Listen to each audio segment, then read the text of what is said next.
Hello बच्चों, कैसे हैं आप लोग। चलिए स्टार्ट करते हैं। ये जो चैप्टर्स है मैटर इन अवर सराउंडिंग, इसमें मैंने आपको करा दिया था इवेपोरेशंस के बारे में। इवेपोरेशन जानते हैं आप लोग, इवेपोरेशंस क्या होता है।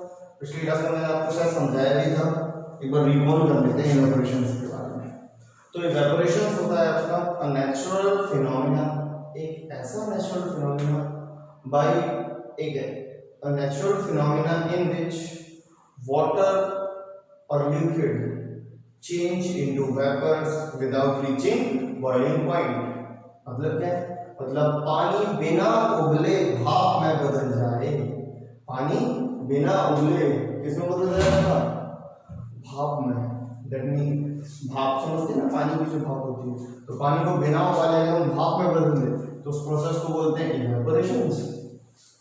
अब इवेपोरेशन की बात करेंगे, जहाँ इवेपोरेशन होगा वहाँ कूलिंग इफेक्ट होगा। जहाँ पर आपने जो भी आपने एग्जांपल इवेपोरेशन का, आपने पानी लिया और वो फैला दिया जमीन पर। जैसे अपनी जमीन पर फैलाया, थोड़ी देर बाद देखा वो जमीन जहाँ पर पानी फैलाया था वो ठंडी हो गई। और बहुत सारे एग्जाम्पल, जैसे कि हम बात करेंगे, आप स्कूल से आ रहे हैं गर्मियों में, गर्मी के टाइम पर आप स्कूल से आ रहे हैं, घर पर पहुंचे आपको बहुत गर्मी लगी, आपने पानी लिया, पिया और थोड़ा सा फेस पर डाल दिया। जैसे आपने फेस पर डाला, जैसे आपकी फेस पे से वाटर इवेपोरेट हो, पानी भाप बनकर उड़ा और आपके फेस पर कूलिंग इफेक्ट शो कर दिया जाएगा। कैसा इफेक्ट शो कर दिया जाएगा? Cooling effects. तो कूलिंग इफेक्ट्स के लिए इवेपोरेशन को देखते हैं, बड़ा इंपॉर्टेंट इफेक्ट्स है, गर्मियों में इसका बड़ी हेल्प होती है। इसी इफेक्ट की वजह से आपके जो कूलर्स होते हैं वो कूलिंग करते हैं। इसी इफेक्ट की वजह से पेड़ों के आसपास ठंडक बनी रहती है। प्रोसेस यही होता है, वहां पर नाम इसका रख देते हैं ट्रांसपिरेशन। जैसे नॉर्मल होता है इवेपोरेशन, पेड़ों में हो तो ट्रांसपिरेशन, तो वो भी कैसा शो करता है? कूलिंग इफेक्ट, पेड़ों के आसपास ठंडक बनी रहती है। तो एक नेचुरल फिनोमेना है, ठीक है। अब ठंडक होती कैसे है? बात ये आती है कि ठंडक बनी रहती है, हमने देखा भी, एक्सपीरियंस किया। अब बात ये आती है कि ठंडक कहाँ से आ जाती है? पानी जब भाप बनता है तो आसपास ठंडक कैसे आती है? तो उसका सबसे बड़ा रीजन है, देखिए कि जब पानी, वाटर की जो लेयर होती है, वाटर की जो पानी की परत होती है, पानी की परत अपने आसपास के वातावरण से, सराउंडिंग से हीट को एब्जॉर्ब करेगी, आसपास जो भी गर्मी है उसे अपने अंदर समाएगी, एब्जॉर्ब करेगी और पानी के कारण झट से भाप में जाने लगेंगे। तो जब अपने आसपास की हीट को वो खींचेगी, हीट को कम करेगी, हीट को खींचेगी, जिसकी वजह से आसपास जो नॉर्मल टेम्परेचर होगा उससे टेम्परेचर कम हो जाएगा और वहां पर क्या फील होने लगेगा? कूलिंग इफेक्ट, ठंडक महसूस होने लगेगी। और जो हीट खींची है वो हीट कौन सी है? वो है लेटेंट हीट। कौन सी heat? Latent heat of vaporisation. Latent heat of vaporisation ऐसे हीट जो कभी भी मटेरियल, जो कभी भी मैटर का टेम्परेचर इंक्रीज नहीं करती, क्या चेंज करती है? उसकी स्टेट। क्या चेंज करती है? उसकी स्टेट। लिक्विड में था वो, वाटर की फॉर्म में था, लिक्विड की फॉर्म में था, किस में चला गया? वेपर में। और कौन सी हीट लेकर के एनवायरनमेंट से? लेटेंट हीट लेकर के। क्या लेकर के? Latent heat. तो देखिए इसके बारे में मैंने लिखा भी यहाँ पर, इन ओपन वेसल्स, किसी भी ओपन खाली वेसल्स में लिक्विड कीप ऑन इवेपोरेटिंग। पानी जब इवेपोरेट होगा, पानी जब भाप बनकर उड़ेगा, and the particles of liquid absorb heat, और जो वाटर के जो पार्टिकल है वो क्या एब्जॉर्ब करेंगे? हीट को एब्जॉर्ब करेंगे। Absorb heat in the form of latent heat. किस फॉर्म में हीट को एब्जॉर्ब करते हैं? लेटेंट हीट की फॉर्म में, फ्रॉम द सराउंडिंग। सराउंडिंग से हीट को एब्जॉर्ब कर लेंगे। अब सराउंडिंग क्या होगा? Now surrounding temperature will reduce. Surrounding का जो टेम्परेचर है वो कम हो जाएगा। जब टेम्परेचर ही कम हो गया तो अपने आप सराउंडिंग कैसा फील करेंगे? एंड इट हीट कूल्स, और क्या हो जाएगा? वो ठंडा हो जाएगा। तो इसकी वजह से आपका आसपास ठंडक बनी रहती है। अब बहुत सारे एग्जांपल हैं इसके, जैसे आपने देखा होगा पुराने जमाने में मटके हुआ करते थे। मटके जानते हैं? अभी पुराने जमाने में क्या, अभी अब तो फ्रिज है हमारे पास, लेटेस्ट टेक्नोलॉजी है। पहले हमारे पास ज्यादातर लोग ठंडे पानी पीने के लिए मटका यूज करते थे। और मटका है क्या, करता क्या मटका? मटका जनरली किसका बना होता है आपका? लेकिन पानी ठंडा मटके में नहीं हो पाएगा, मटका मिट्टी से बना। और अगर आपने मटकी जैसी शेप प्लास्टिक के किसी बर्तन से बना ली, स्टील से बना ली, और आप बोले इसमें पानी ठंडा क्यों नहीं हो रहा, तो उसमें पानी ठंडा नहीं होगा। मिट्टी से बनी हुई मटके में पानी ठंडा होता है। अब इसका रीजन क्या है? जो भी मटका होता है, मटके को बोलते हैं अर्थन पॉट ये जो मटका है, इस मटके के अंदर बहुत छोटे छोटे माइन्यूट पोर्स होते हैं। मिट्टी से बनी कोई भी चीज है उनके अंदर बहुत छोटे छोटे पोर्स होते हैं। अब होता क्या है, इन छोटे छोटे पोर्स की वजह से, छेदों की वजह से, छोटे छोटे छेद होते हैं। अब इन छेदों की वजह से होता क्या है आपका, जैसे ही इनके अंदर जब पानी भरा जाता है मटके में क्या भरा हुआ है आपका, पानी। और जब इस मटके में जो पानी भरा हुआ है वो पानी क्या करेगा आपका, धीरे धीरे वो इन छेदों से बाहर की तरफ निकलेगा, हल्का हल्का बाहर। इन छेदों से पानी कहाँ निकलेगा, बाहर की तरफ निकलेगा। इन छेदों से पानी कहाँ निकलेगा, बाहर की तरफ। या सरफेस पर पानी आ जाएगा और इसके सरफेस पर जो वाटर है वो वाटर क्या होने लगेगा, इवेपोरेट, पानी भाप बनने लगेगा। जैसे ही पानी भाप बनेगा इस सरफेस के अंदर क्या फील होने लगेगा, इसका टेम्परेचर कम होने लगेगा, क्योंकि यहाँ जो अंदर पानी है उस पानी के अंदर से हीट लेकर जो अंदर पानी है मटके की ऊपर वाली सतह से, मटके जैसे पानी भरा है, पानी अपने नीचे वाले पानी या फिर अपने आसपास के एनवायरनमेंट से हीट लेकर वेपर में बदल गया। किसमें बदल गया, यहाँ से आपका वेपर की फॉर्म में। और जब पानी आसपास से हीट लेकर जब भाप बन गया तो आसपास का जो टेम्परेचर है वो कम हो गया, और कम होने की वजह से ये कैसा होने लग गया, ठंडा हो गया। गांव में आपने देखा होगा मटके के आसपास मिट्टी डाल देते हैं, मटके में पानी भरा और मटके को ऐसी जगह रख दिया, रेते की जगह, रेता समझते हैं, रेता जैसे प्लास्टर होता है वहां रख दिया, और उस रेते के चारों तरफ पानी डाल देते हैं और मटके के अंदर भी पानी। तो रेते में जब पानी डालेंगे तो रेते में से पानी उड़ेगा, और रेते में से पानी उड़ के रेते को ठंडा करेगा, और रेता जब ठंडा होगा तो पानी जो मटके के अंदर पानी होगा वो भी अपने आप क्या हो जाएगा, ठंडा हो जाएगा। या फिर कई बार मटके के ऊपर एक कपड़ा बांध देते हैं और कपड़े को गीला कर देते हैं। जब कपड़े बांधेंगे, कपड़े को गीला कर देंगे, तो गीला करने के बाद कपड़ा क्या करेगा आपका, कपड़ा एक सरफेस प्रोवाइड कराएगा जहां पर रेट ऑफ इवेपोरेशन ज्यादा हो, पानी भाप बनकर तेजी से उड़ेगा। पानी भाप बनकर तेजी से उड़ेगा तो पानी आसपास के मटके से हीट एब्जॉर्ब करेगा, और जब उसका हीट एब्जॉर्ब करेगा तो उसका टेम्परेचर कम कर देगा और मटके के अंदर पानी ठंडा हो जाएगा। तो ये तरीका आपका इवेपोरेशन से। और भी बहुत सारे एग्जाम्पल हैं। कई बार आपने गर्मियों में देखा होगा कुछ जानवर, अगर आप गांव में गए हो तो जरूर देखा होगा, भैंस, कुत्ता, डॉग, जानते हैं डॉग, ये अक्सर करना नालियों में पड़े रहते हैं, ये गंदी जगहों पर पड़े रहते हैं पानी में, गर्मियों के टाइम में अक्सर। लोग सोचते हैं कि ये मतलब इतनी गर्मी है और ये इतनी गर्म होगा पानी तब भी वहाँ पड़े रहेंगे, नाली में पड़े रहेंगे। हमें लगता है कि ये वहाँ क्यों पड़े भाई, ये तो गंदे में। एक्चुअली होता क्या है, उनके शरीर के ऊपर जो वाटर की लेयर होती है वो इवेपोरेट होती है। उनके शरीर पर जो पानी आता है, चाहे गंदा हो चाहे कैसा भी हो पानी, वो पानी अपने आप वो पानी भाप बनकर ऊपर उठता है और उनके शरीर से हीट को एब्जॉर्ब कर ले जाता है।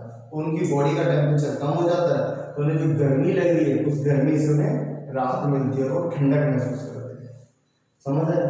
कई बार हम आप लोग भी ऐसा करते हैं, कहीं पर गए, अगर आप लोग ट्रेन, हम आप लोग भी ऐसा करते हैं, कई बार आप स्कूल से आ रहे हैं या फिर मैं बाइक से जा रहा हूँ अपने घर, बहुत गर्मी है, बहुत ज़्यादा गर्मी, घर पहुँचा, एक गिलास पानी पिया, पानी पी के भी मुझे नहीं लगा कि मेरी बॉडी का टेम्परेचर कम हुआ, तो ठंडा पानी पिया। उससे कई बार क्या करते हैं, थोड़ा सादा पानी मुँह पर डाल देते हैं या फिर कपड़ों पर डाल देते हैं। तो कपड़ों पर डालने से क्या होगा, कपड़े गीले हो जाएंगे, और ये जो कॉटन के कपड़े हैं, ये कॉटन के कपड़े जो भी कॉटन है, कॉटन के कपड़े गीले हो जाएंगे। ज़्यादातर कॉटन के कपड़े की बात कर रहा हूँ, कॉटन का ऐसा कपड़ा है जो गीला हो जाता है और वो वाटर को ऊपर की तरफ ले आता है, आउटर सरफेस पर, ऊपरी सतह पर, आउटर सरफेस पर। और जैसे ही यहाँ पर एक हवा आएगी या फिर थोड़ी गर्मी लगेगी, थोड़ा सा टेम्परेचर इंक्रीज होगा, तो पानी के कण अपने आप वाटर के जो पार्टिकल हैं इवेपोरेट होकर उड़ जाएंगे और मेरी बॉडी से हीट एब्जॉर्ब कर ले जाएंगे और मेरी बॉडी का टेम्परेचर कम हो जाएगा और मुझे ठंडक महसूस होगी। मेरी बॉडी का टेम्परेचर कम होगा और मुझे कैसा महसूस होगा, ठंडक महसूस होगी। तो इसका मतलब ये किसकी वजह से हो रहा है, इवेपोरेशन की वजह से। देखा कितना हेल्पफुल है आपको। कूलर की बात करें, एक और एग्जांपल कूलर का।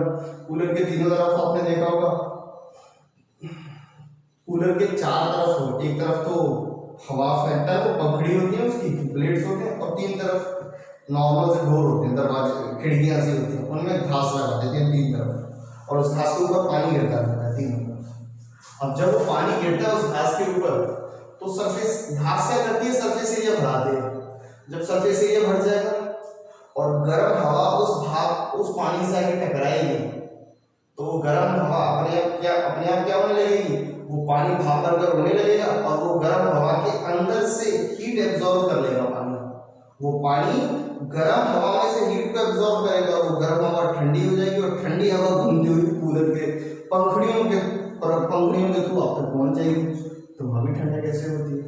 तो बहुत सारे इफेक्ट हैं जो इवेपोरेशन से होते हैं। कई बार आप चाय पीते हैं, मम्मी ने आपको चाय दी आपने चाय दी कप में और तुरंत आपका दोस्त आ गया, चल क्रिकेट खेलने चलते हैं, बस फिर तो बात ही क्या है, उसने क्रिकेट का नाम दिया। अब चाय आपको भारी पड़ रही है, मम्मी कह रही है चाय पी के जानी है और आपने देखा मम्मी चाय के लिए कहती है पी के जानी है। आपने क्या करा, तुरंत एक प्लेट सी ली है, प्लेट जानते हैं ना, थाली सॉसर, थाली में वो करी और गर्म चाय थाली में करी और जैसे थाली में उसका सरफेस एरिया इंक्रीज हो गया और फिर उसके बाद आपने पंखे में रख दी। कुछ ही सेकंडों में वो चाय ठंडी हो जाएगी और ठंडी होने का रीजन होगा तो उस चाय के अंदर जो हॉट रीजन है वो अपने आसपास के एनवायरनमेंट में से हीट एब्जॉर्ब करके इवेपोरेशन तेज हो जाएगा। जो गर्म चीज है उसका टेम्परेचर कम हो जाएगा और इवेपोरेशन की वजह से चाय ठंडी हो जाएगी, तुरंत पी के फायदा हो जाएगा। तो बहुत सारे इफेक्ट हैं इवेपोरेशन से। तो बड़ा इंपॉर्टेंट टॉपिक है, इसमें से क्वेश्चन जरूर आता है इवेपोरेशन का। तो एक और चीज मैं आपको बता दूं इस चैप्टर के लास्ट में, जब भी हम टेम्परेचर की बात करते हैं, किसकी बात करते हैं, टेम्परेचर है क्या, कुछ लोग कंफ्यूज होते हैं। टेम्परेचर है क्या, it is a degree of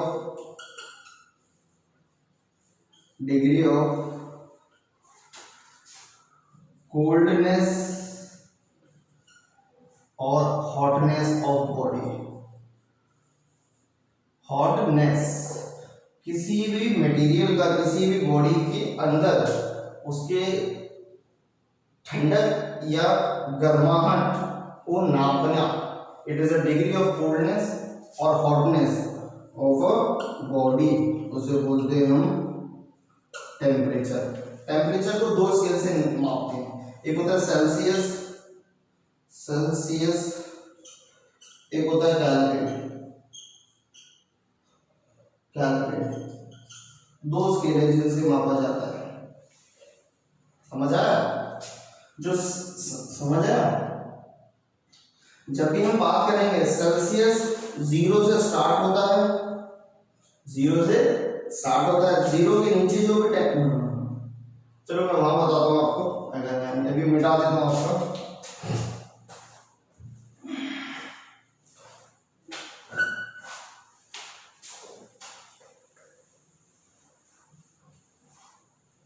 Celsius की बात करते हैं तो सेल्सियस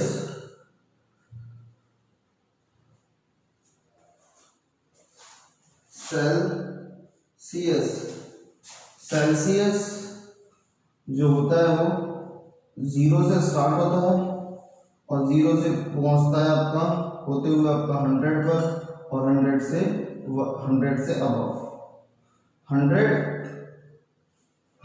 ये टेम्परेचर होता है जिस पर वाटर लिक्विड फॉर्म में भी एग्जिस्ट करता है और वेपर फॉर्म में भी एग्जिस्ट करता है।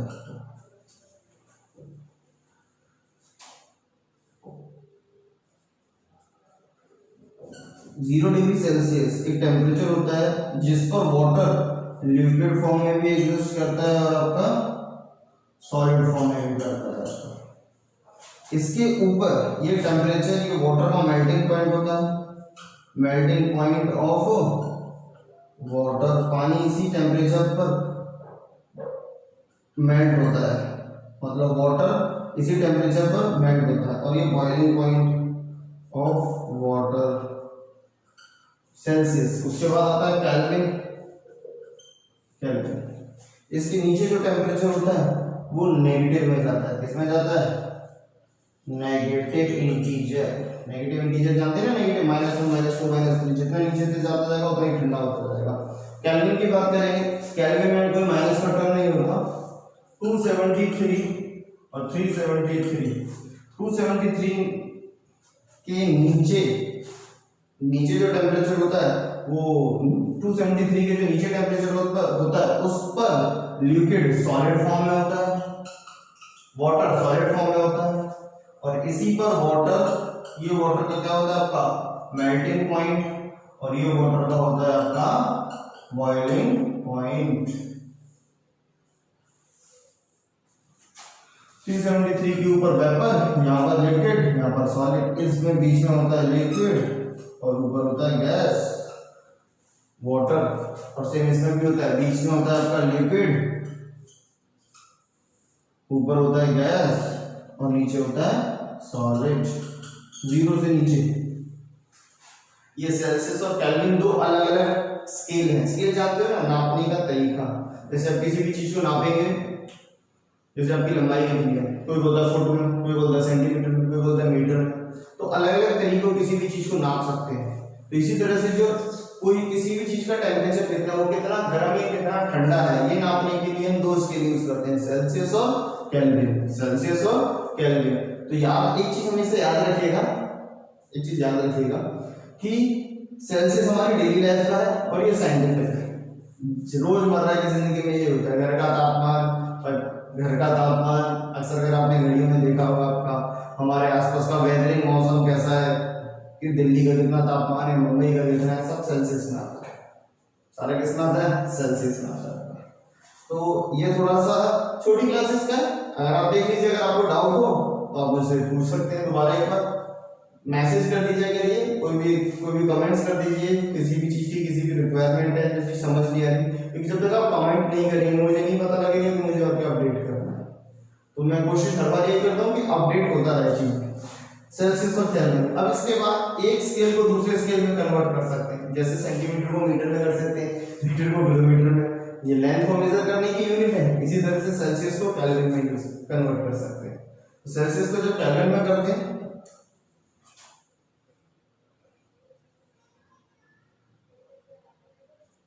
केल्विन इज इक्वल टू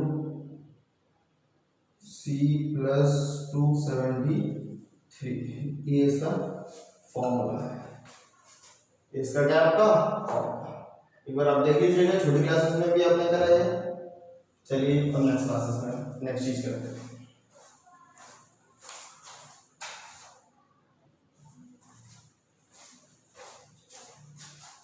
अब ये देख लेते हैं सेल्सियस और केल्विन, सेल्सियस और केल्विन। अब इसके बाद इसके इस फॉर्मूले पर आते हैं हम लोग। फॉर्मूला केल्विन को कैसे सेल्सियस में कन्वर्ट किया जाता है। एक एग्जांपल बताता हूं, जैसे 423 केल्विन, इसे कन्वर्ट करना है इनटू सेल्सियस।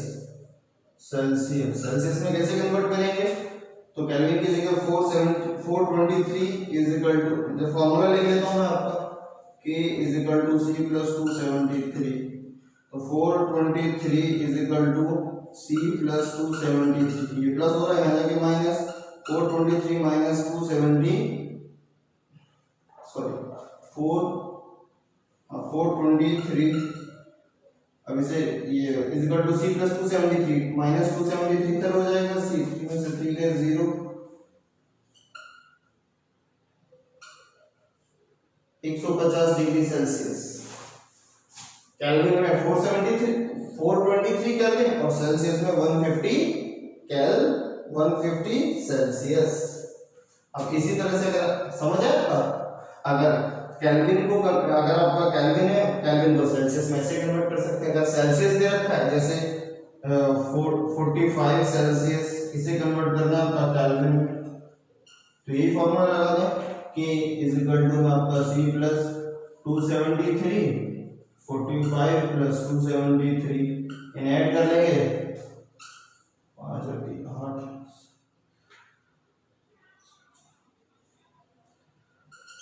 हो गया केल्विन में, केल्विन में हो जाएगा 318 केल्विन।